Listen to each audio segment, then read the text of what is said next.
Earlier this year, I was contacted by Elliot Rance, Instagram's mistress of self-transformation, Alexis Stone.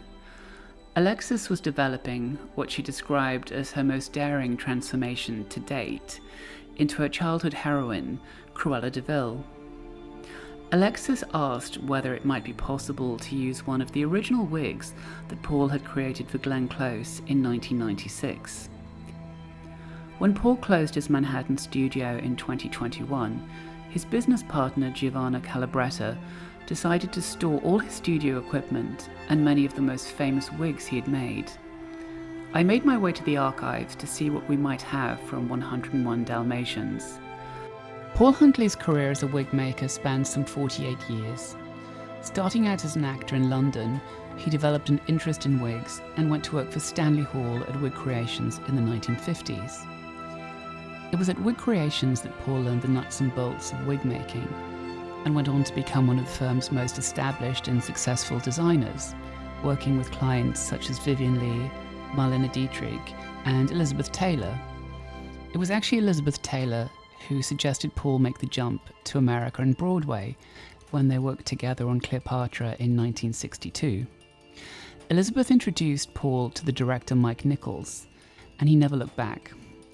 By the 1970s, he'd established himself firmly as one of the most sought-after wig makers on Broadway and in Hollywood.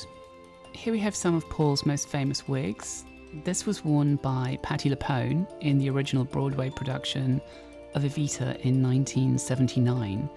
This is Patti's original Don't Cry For Me Argentina wig, which she wore in the balcony of the Casa Rosada while singing.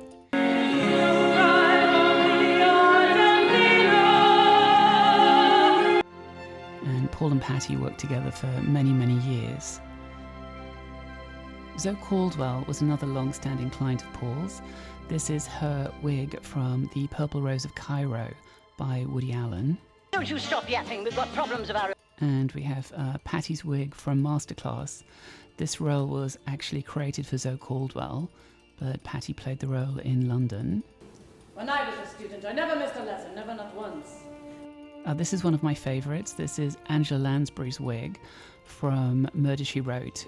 Angela was a very long-standing client of Paul's. They worked together in London in the 60s on Moll Flanders, and this is a wig she wore when she played her own cousin, Emma McGill, in the television show. Hello, cousin. Welcome to London. And this is one of the original Cats wigs. Paul created the original production of Cats at the Winter Garden Theatre in the 1980s. This was a cat called Monkstrap and was designed by John Napier, and Paul worked with yak hair for these wigs. And these are actually some of the original hair samples from Cats for the different characters.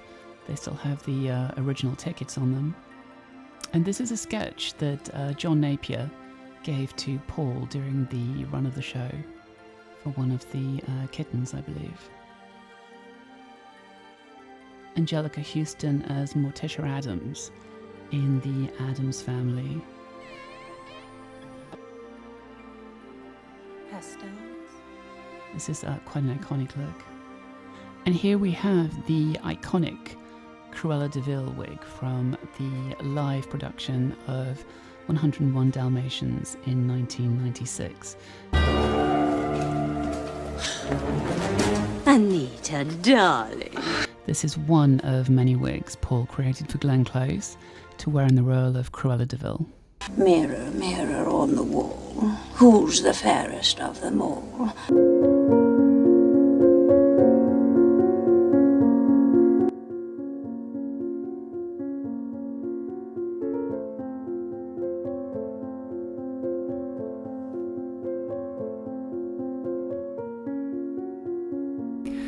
The wig was a little tired and in need of some TLC.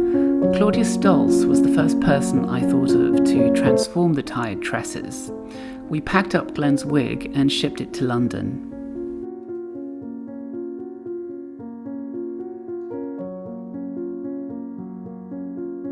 This is the wig that Paul Huntley the great Paul Huntley made for Glenn Close when she played Cruella de VIL. And I mean, he is with royalty. Yeah, I'm not worthy, but yes, I hope I will do it justice. It is lovely to have a piece of art in one's hand and to work with it, because if you start well, you end well. I'm just completely bowled over how much work has gone into this production in the first place. And I'm very honoured to be working on Glenn Close's wig.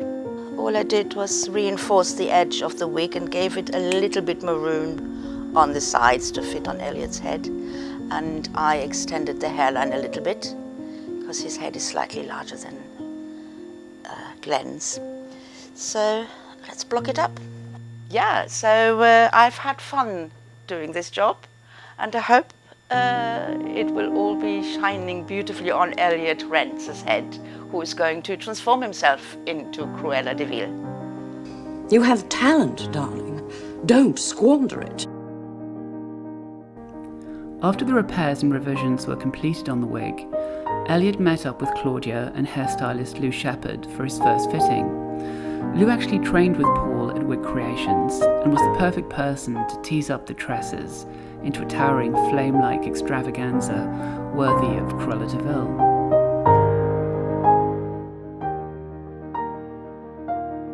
I always feel so spoiled when I see HD lace.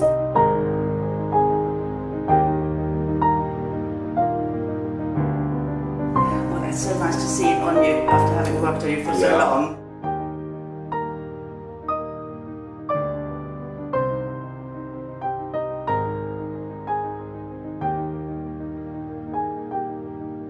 See, that's different. That's coming forward, isn't it? This bit's really coming to life. Yeah. Do you want a little bit more quiff on that? I kind of love, I think even if this bit's just the only bit that sort of has that cleared divide and then it merges in together, that's nice having this, yeah, beautiful. Yeah. I'm not taking this wig off. That's it. This is it. This is how I'm to be known now. I just go, when people see the hair, people are going to die.